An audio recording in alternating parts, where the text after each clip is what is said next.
আজি মই ফাদিল কৰিম অখিল গগৈৰ মিয়া প্ৰেমী ৰাজনীতি, মিয়া দৰদী ৰাজনীতি। অখিল গগৈয়ে মিয়ালৈ যে কিমান দৰদ আৰু মিয়ালৈ যে কিমান প্ৰেম, ইয়াৰ আচল ৰহস্য মই ফাদিল কৰিম।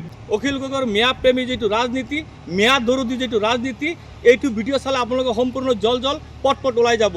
তা আপোনালোকে শুনি থাকক। বজাৰত নুমিব যাতে ৰাইজে দেখা পায় যে বাছৰ পৰা নমিলে এইটো দেখা পায়। আকৌ শুনক কিন্তু আকৌ শুনক কি কৈছে। বজাৰত নুমিব যাতে ৰাইজে দেখা পায় যে বাছৰ পৰা নমিলে এইটো দেখা পায়।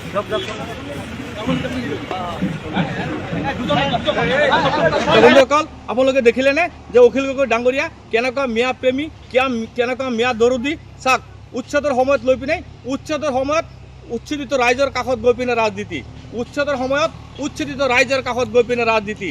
এই ভিডিঅ'টো চালে আপোনালোকে সম্পূৰ্ণ গম পাই যাব যে অখিল গগৈ কেনেকুৱা মিয়া প্ৰেমী আৰু কেনেকুৱা মিয়া দৰদী, কিহৰ স্বাৰ্থতকৈ ৰাজনীতি কৰে, কি স্বাৰ্থত ৰাজনীতি কৰে আৰু আচল ৰহস্য কি। এইটো ভিডিঅ' চালে আপোনালোকে